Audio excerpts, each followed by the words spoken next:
Déjà, je note que vous sortez beaucoup de mots comme ça qui font peur, l'islamisme, les frères musulmans, etc. Ah, ça me fait peur, moi, oui. Mais ça me fait peur aussi. Ah oui. C'est fou. Ça me fait peur, sauf que moi, pour combattre l'islamisme, j'interdis pas des mères qui accompagnent leurs enfants en sortie scolaire de porter le voile. C'est pas comme ça qu'on combat l'islamisme. Je suis vraiment désolée.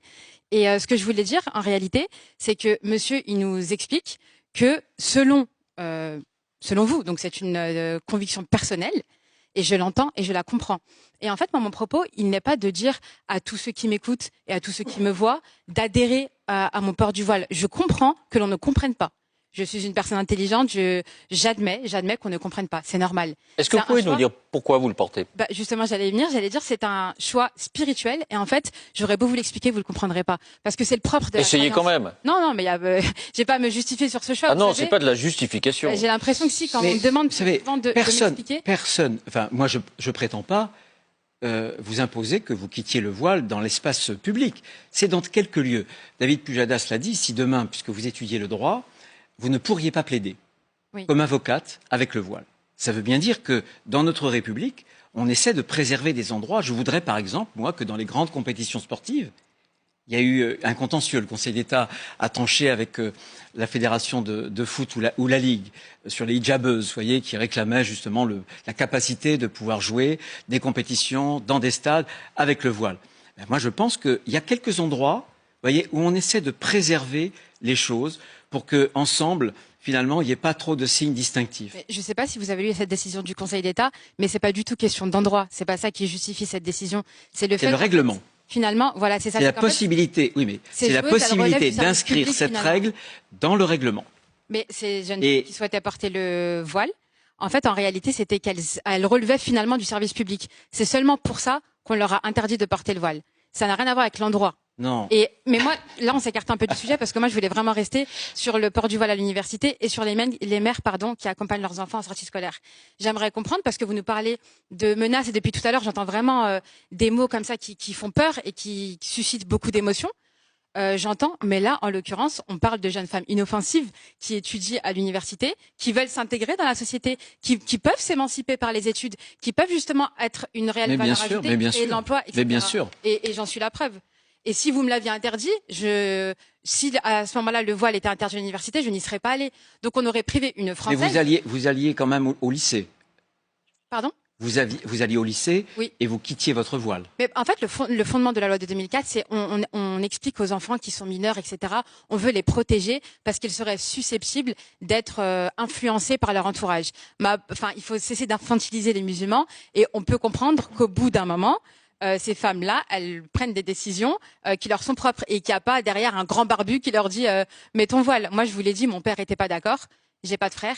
Je ne suis pas mariée. Il y a aucun. Je n'ai même pas d'entourage masculin. Et moi, je conteste pas votre droit. Simplement, je sais qu'il y a un islamisme politique qui essaie d'imposer des codes, Je suis pas en train de vous dire que les femmes qui portent le voile sont des islamistes.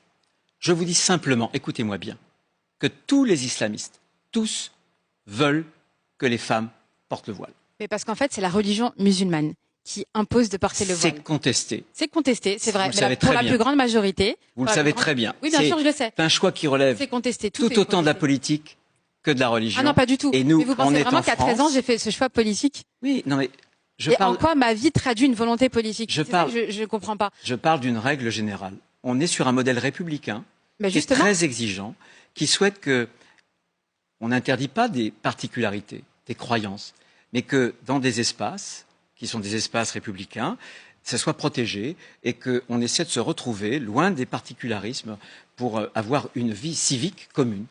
Moi, je ne comprends pas pourquoi on vend le modèle républicain selon lequel la religion doit être effacée.